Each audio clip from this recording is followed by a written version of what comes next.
The champagne flowed and music filled the grand ballroom, but for Elara the night was anything but a fairy tale. Dressed in a simple, borrowed dress, she felt a million miles away from the glittering crowd. Tonight was the annual Sterling Gala, an event hosted by her father's new, impossibly wealthy family. She was only here because her stepsister, Isabella, had insisted, practically dragging her along with a sickly, sweet smile. Elara knew it was a trap. "Oh, Elara! There you are!" Isabella's voice dripped with fake concern as she approached, flanked by her equally condescending friends. "You look so, quaint. I'm glad you could make it." Before Elara could respond, her stepmother, Beatrice, glided over, her eyes scanning Elara's simple attire with disdain. "Isabella, darling, don't waste your time." "Elara," she said, her voice turning sharp, "the staff is overwhelmed in the kitchen. They could use an extra pair of hands with the dishes. Don't just stand around being useless." Her words were a slap in the face. Humiliation burned hot in Elara's cheeks.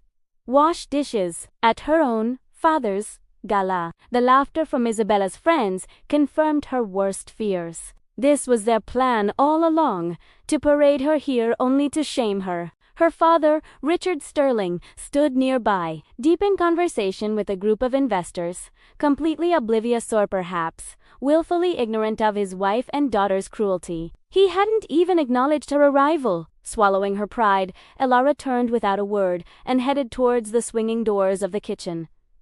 She could feel their triumphant gazes on her back. The clatter of pots and pans was a deafening contrast to the elegant symphony in the ballroom. A stressed-out chef pointed her towards a mountain of dirty plates. So this was her place in the Sterling Empire, hidden away, scrubbing away the remnants of a party she was never truly invited to. As she plunged her hands into the hot, soapy water, tears mixed with the suds. It wasn't just about the dishes. It was years of being treated like a ghost in her own family. Ever since her father married Beatrice after her mother's passing, she was a constant, inconvenient reminder of his previous life, a life they were all too happy to erase. Suddenly, the kitchen doors swung open again. It was Marcus, her father's right-hand man, looking flustered. "Mr. Sterling is looking for you," he said, his eyes widening as he took in the scene. "What on earth are you doing back here?" "My stepmother's orders," Elara replied, her voice flat. "Someone has to do the dirty work." Marcus looked horrified. "This is absurd. Come with me. Now."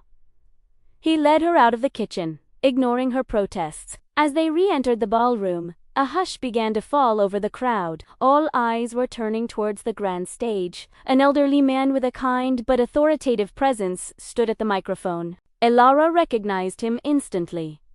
Mr. Harrison, the legendary founder of Crestview Holdings, the most powerful investment firm in the country, and the main sponsor of tonight's gala. Richard Sterling was desperate to secure a partnership with him. "Good evening, everyone," Mr. Harrison's voice boomed. "Thank you for joining us. I'm here tonight not just as a sponsor, but for a very personal reason. Many of you know I recently stepped back from the day-to-day operations of Crestview. Tonight, I am here to officially introduce my successor, the person who will be leading the future of my company."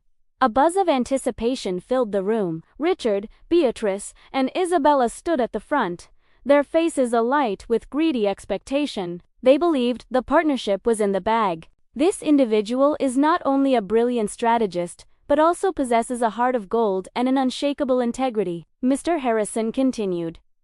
"She learned the value of hard work and compassion from her late mother, a woman I admired deeply, my dear friend Eleanor Vance." At the mention of her mother's name, Elara's heart stopped. The entire room was silent, confused. Richard Sterling looked pale. Mr. Harrison's eyes scanned the crowd, finally landing on Elara, who was still standing awkwardly by the kitchen entrance. A warm, paternal smile spread across his face. "For years, I have mentored her in secret, honoring her mother's wish that she forge her own path, free from the shadows of a family that never valued her. It is my greatest honor to introduce the new CEO of Crestview Holdings, my goddaughter, Elara Vance." A collective gasp swept through the ballroom. All heads swiveled towards Elara. The borrowed dress, the soapy hands, it all suddenly seemed irrelevant. She was frozen, caught in the spotlight's glare. Beatrice's jaw dropped. Isabella's face contorted in a mask of pure shock and envy. Her father, Richard, looked as if he'd seen a ghost. His entire world, his career-defining deal, was crumbling before his eyes. The woman he had allowed his family to humiliate, the daughter he had cast aside, now held the keys to his future. Mr. Harrison beckoned her to the stage. As Alara walked, the crowd parted for her like the Red Sea.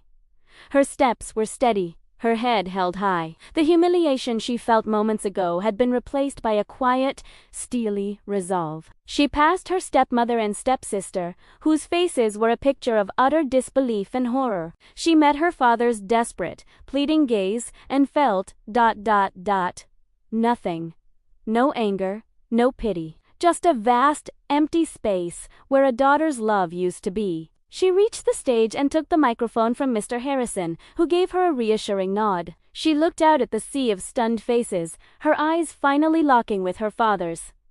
"Thank you, Mr. Harrison," she began, her voice clear and strong, resonating through the silent hall. "Some of you may be surprised to see me up here. In fact, just a few minutes ago, I was in the kitchen, washing dishes." A murmur went through the crowd. She looked directly at Beatrice and Isabella. It was an enlightening experience. It taught me that no matter your station, everyone deserves respect. A lesson, it seems, that some people here have yet to learn. She paused, letting the weight of her words sink in. Crestview Holdings will be entering a new era, an era of integrity, compassion, and innovation. We will partner with those who share our values. She then turned her gaze to Richard Sterling, her voice turning cool and professional. "Mr. Sterling, about that partnership you were seeking, my assistant will be in touch to schedule a preliminary meeting. You can pitch us your proposal then, just like everyone else." It was a dismissal, wrapped in the cold language of business. She had just demoted him from a potential partner to a mere applicant.